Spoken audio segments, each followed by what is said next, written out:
Welcome one, welcome all to an undisclosed location. I am Uncle Salty. This is episode 74, and it's playtime. On today's show, you wanted the best, you got the best. How about a list from worst to first of the albums from the hottest band in the world, Kiss? Let me begin by saying this list is completely subjective. It's my own personal list, so there is no right or wrong. I'm sure there are some people who will agree upon some things as well as some things others will not agree upon whatsoever. If you think Psycho Circus is the best Kiss album of all time, I can totally respect that opinion. Before I get started, I will only be ranking the albums with new studio recorded tracks, so there will be one compilation, one greatest hits, and one live album. And yes, I will be ranking the 4 solo albums. All right, let's dive into it and get it started. Coming in on the bottom of the list is 1988's Smashes, Thrashes, and Hits. It's a greatest hits album, but it does have 2 new studio recorded tracks, so it makes the list. But since there's only 2 new songs, it has to be put on the bottom of the list. Let's Put the X in Sex and You Make Me Rock Hard. Certainly a whole lot of sexual innuendo in those 2 songs, just not a lot of good music to listen to. Next up is Killers. This is the compilation album. It has 4 new studio recorded tracks, one of which is kind of groovy. It's called Down on Your Knees, but once again, I can't rank it any higher because there just isn't enough new material. This takes us to number 25 on the list, Alive 2. This gets ranked 1 spot higher, not because there is 1 more new song, but because Rocket Ride, written by Ace Frehley, is one of the best Kiss songs they have in their catalog. Now from here on out, every album is a studio album, and I am putting the Paul Stanley solo next on the list. Not because it has any bad songs, it just doesn't have any memorable songs. Number 23, however, does have some stinkers. When You Wish Upon a Star. Really? That's on a Kiss album. That's on this Kiss album, the Gene Simmons solo. What does make this album slightly better for me is not the guest appearances throughout the album by Joe Perry or Donna Summer or Bob Seger or even Cher, but that it has 2 pretty solid songs, Radioactive and See You Tonight. I put 1987's Crazy Nights next on the list. This album is considered glam metal, or what I like to call cock rock. It's certainly a polished album, it's just not my style of music. Crazy Crazy Nights is a fan favorite. Reason to Live and Turn on the Night are the other 2 singles released, and I would say Good Girl Gone Bad is a hidden gem. The 20th and final studio album from 2012 is Monster, and that takes the next spot on the list. It opens up with a fantastic song, Hell or Hallelujah. Then the rest of the album is Shrug Your Shoulders, Take It or Leave It. Definitely not a bad album, and for the final album from the band, it's certainly respectable. It's just not great. My 20th ranked album is Sonic Boom. This is the last Kiss album I bought back in 2009. I can remember getting all jazzed up for this album and then hearing Modern Day Delilah and Never Enough and saying, hell yeah, this is great. This is Kiss. Then hearing the rest of the album, and instead of saying yeah, the last track on the album is Say Yeah, I just said, it's not good. It's not bad, it's just, Psycho Circus. the reunion album, the one with all 4 original members back together again. Or at least that's what they told us, and that's what they showed us on the album cover. This is another album I did not go out and buy to put in my collection. Main reason why is because all of my friends did go out and buy the album, so I got to listen to it plenty of times. The other reason is the original 4 members only play together on 2 or 3 of the songs. The first 2 songs on the album, the title track Psycho Circus and track number 2 Within, completely kick ass, and track number 4 Into the Void, written and sung by Ace Frehley, is a hidden gem. The rest of the album, however, is largely forgettable. Kind of partial to this next album, and the reason for that is I owned it on vinyl. That doesn't make it a great album, however. It's the Peter Criss solo. It has a swing or big band feel to it, and out of the 4 solo albums recorded in 1978, it sounds the least like a Kiss album to me. If I didn't own it, I would have grouped this with the previous 2 albums on the list. The next 2 albums on the list are interchangeable for me. 1984's Animalize and 1985's Asylum. Now, Animalize has 2 great songs on it, Heaven's on Fire and Thrills in the Night. And the reason why I say this, that these 2 albums are interchangeable, is each album has a few catchy, really, really great songs, and then a whole lot of filler. I always thought they should have combined the best songs from both of these albums to make one great album. So if you took Heaven's on Fire and Thrills in the Night off of Animalize, and then took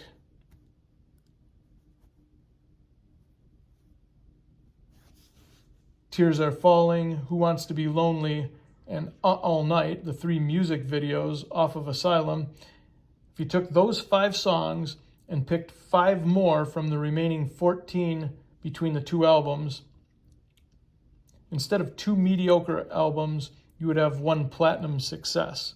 But I guess you know the saying, wish in one hand, shit in the other, and see which one fills up first. Now, these next 2 albums could cause some controversy and definite debate, but hear me out. It's the first 2 albums released by Kiss in 1974. Kiss Kiss and Hotter Than Hell. Now, how can I possibly put these 2 so low on the list? The first 2 Kiss albums have so many of their best and well-known songs. Just listen to this list. You have, off of the first album, Kiss Kiss, you have Strutter, Deuce, Cold Gin, Firehouse, Nothing to Lose, 100,000 Years, and Black Diamond. Then, off of the second album, Hotter Than Hell, you have Got to Choose, Parasite, Hotter Than Hell, Watching You, and Let Me Go Rock and Roll. You even have Coming Home and Going Blind, which are both excellent songs. But the problem is the production value and the recording quality. They both sound like they were performed and recorded in a garage. You have these 2 albums with better sound quality. They both would be in the final 4 because so many of the songs are just classic Kiss. Next up, you have Hot in the Shade from 1989. The summer before this album was released is where I became a Kiss fan. I had got my first two albums, we'll get to those two later on in the list, in the summer of '89. So this was the third Kiss album I owned, and from this point on, I was all in when it came to Kiss. The three singles off of this album, Rise to It, Hide Your Heart, and Forever, really shine. Forever is actually one of my all-time favorite songs from any musical artist. But I have to completely agree with everyone that ranks these albums. 15 songs is just too many. Trim this down to the standard 10 songs Kiss typically puts on an album, and you've got yourself a winner, which would mean this album would then be ranked higher on the list.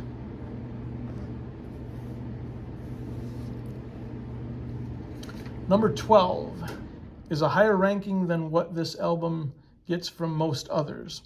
It's 1981's Music from the Elder. When I was a kid and I first got into the band, I did not like this album at all. And when I finally did buy it, the Elder got little to no play at all. I thought it was weird and un-rock and roll like, which are both probably true, but as the years have gone on, I have learned to appreciate it. This is the band's attempt at a concept album, although it doesn't really have any songs that stand out except for maybe the song I. If you listen to this album from start to finish in the correct order, the 1997 remastered version, it definitely tells a story. Number 11 is another un-Kiss-like Kiss album, but I guess that's one of the reasons I'm a fan. They have such a wide variety of music to choose from. Carnival of Souls is dark and heavy. It's grunge or alternative or whatever the hell you want to call it.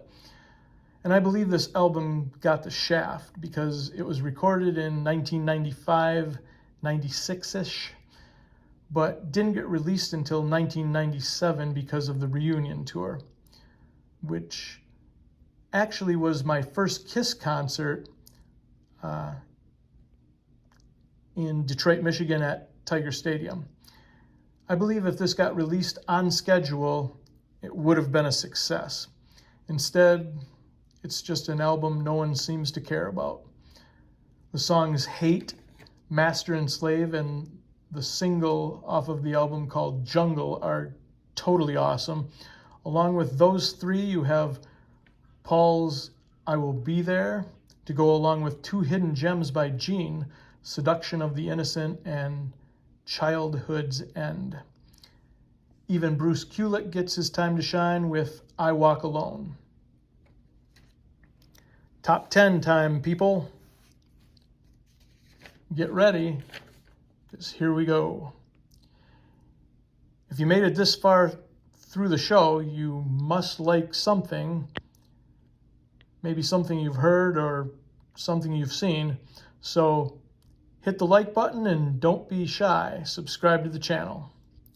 Now, coming in at number 10 is Dynasty from 1979. 9 tracks on the album, 5 of which were singles.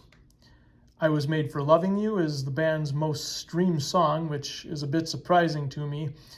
And even though it's considered a disco song, it's pretty fantastic. Ace does his version of the Rolling Stones song 2000 Man, and in my opinion, it's actually the superior version. All in all, 9 solid songs and a great album.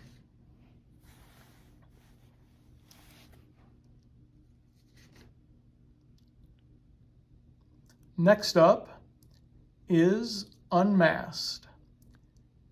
Yes, this is pop music, but damn it, it's power pop, and I like it.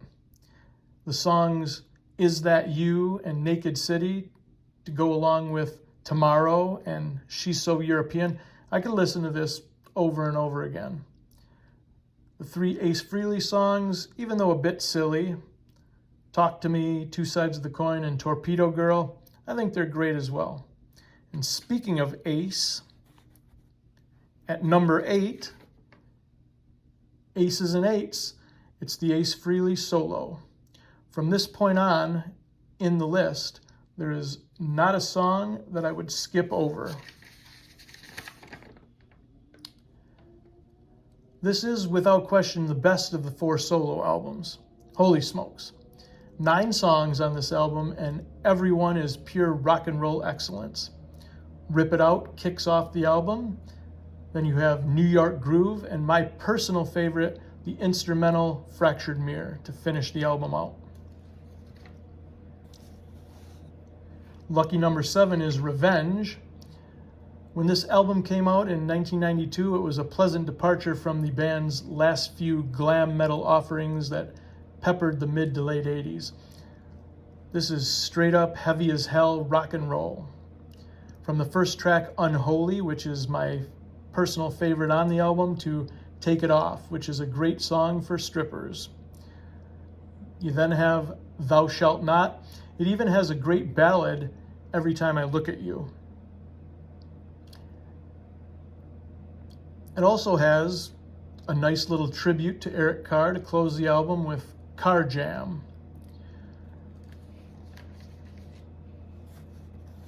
Now we've got the album where Kiss removed the makeup, 1983's Lick It Up.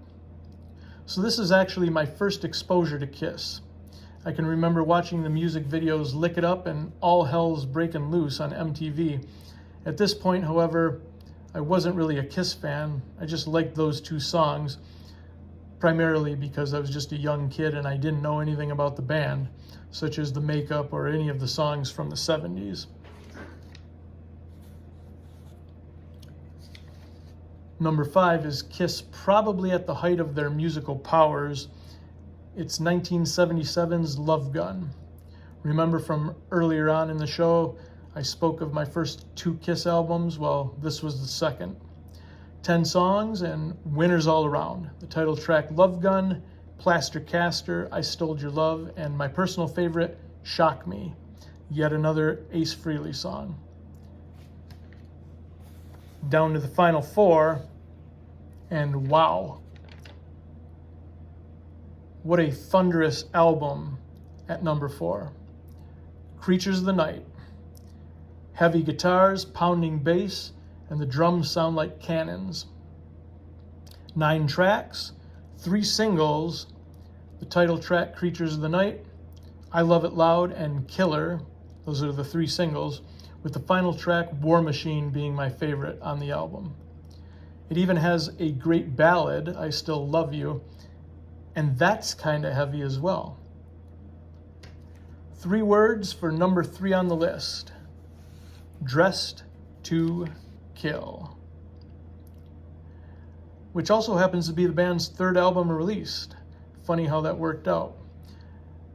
Now, even though this album doesn't have as many classic Kiss songs as the first 2 albums, the production value and sound quality is so much better. It does have what is probably the most well-known song from Kiss, Rock and Roll All Night, as well as 2 other songs that are completely awesome, She and Love Her All I Can. Oh, and don't let me forget the beautiful guitar instrumental at the beginning of Rock Bottom.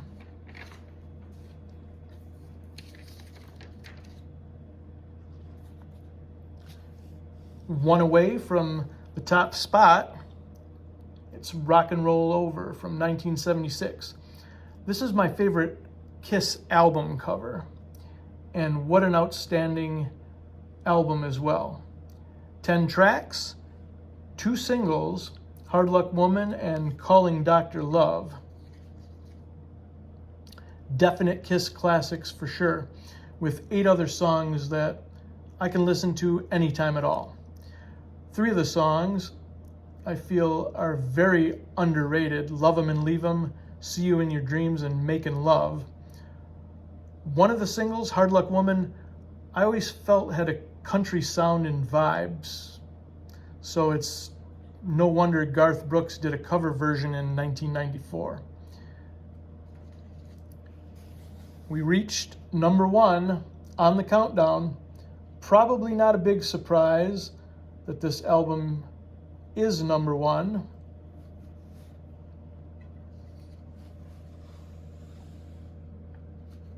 But it's Destroyer, the very first Kiss album I ever got back in 1989.